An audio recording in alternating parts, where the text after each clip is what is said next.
जरा एक पल के लिए उस अकल्पनीय स्थिति की कल्पना कीजिए जहां दुनिया का सबसे शक्तिशाली सैन्य संगठन नाटो अपने किसी बाहरी दुश्मन रूस या चीन से नहीं लड़ रहा, बल्कि अपने ही भीतर अपने ही अस्तित्व के लिए संघर्ष कर रहा है।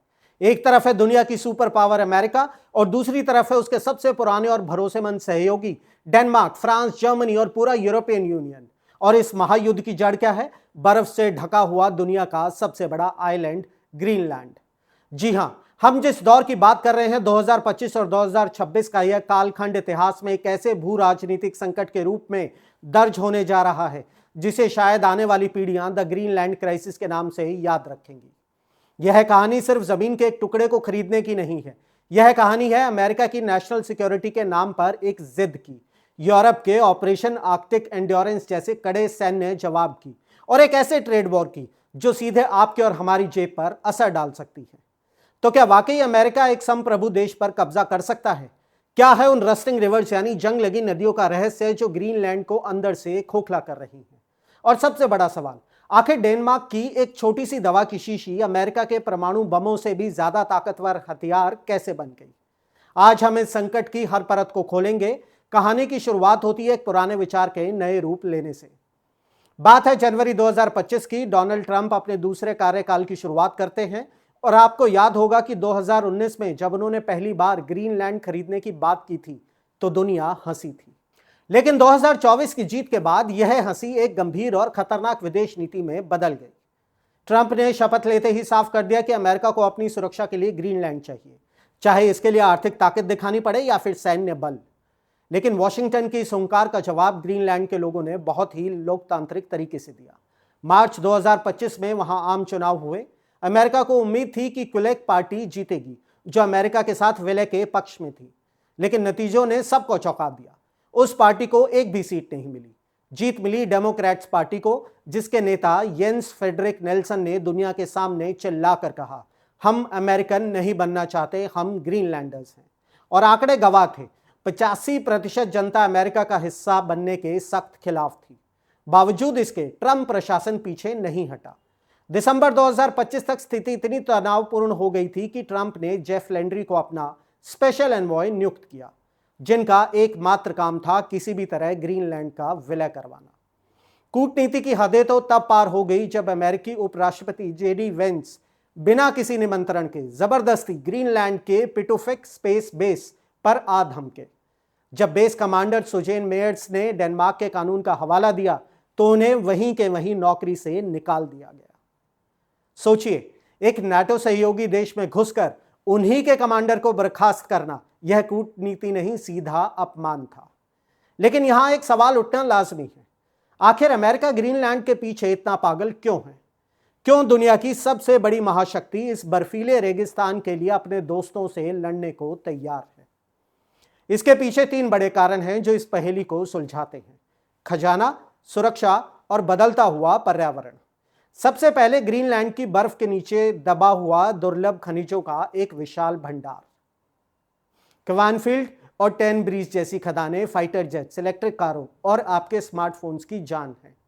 आज तक इन मिनरल्स पर चीन का राज है और अमेरिका इस निर्भरता को खत्म करने के लिए $120 मिलियन तक का दांव लगाने को तैयार बैठा है। दूसरा कारण है नक्शा।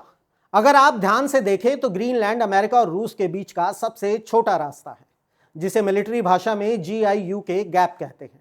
अमेरिका का मानना है कि अगर उसने ग्रीनलैंड को कंट्रोल नहीं किया तो रूस या चीन वहां अपने पैर जमा लेंगे।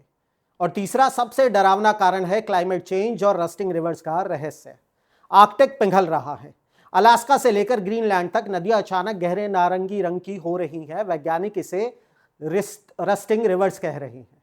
पिघलती हुई परमाफ्रॉस्ट मिट्टी में दबे लोहे और जहरीले मेटल्स को पानी में घोल रही है, जिससे पानी इतना एसिडिक हो गया है कि मछलियां मर रही हैं।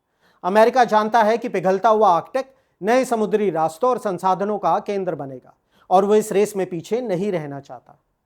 लेकिन जैसे जैसे 2026 आया, यह रेस पागलपन में बदल गई।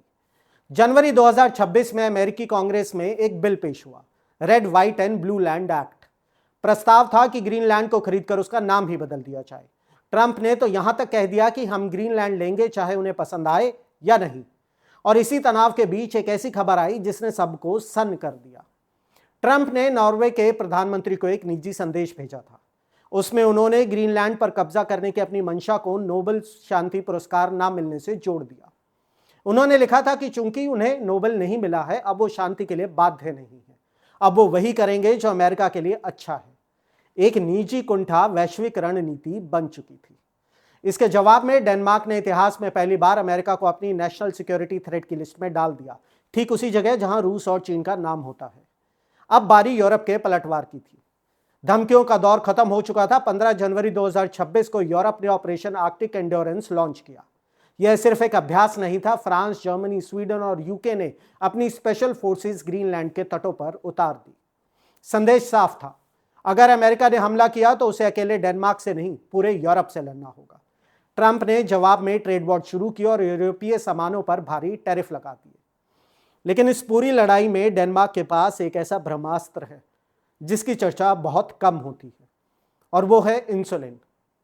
सुनने में अजीब लग सकता है, लेकिन अमेरिका अपनी जरूरत का लगभग 74% इंसुलिन और मोटापे की दवाइयां डेनमार्क की कंपनियों, खास तौर पर नोवो नॉर्डिस्क से मंगवाता है। विशेषज्ञों का मानना है कि अगर अमेरिका ने मिलिट्री एक्शन लिया और डेनमार्क ने दवाइयों की सप्लाई रोक दी तो अमेरिका में कुछ ही दिनों में एक भीषण हेल्थ क्राइसिस खड़ा हो जाएगा।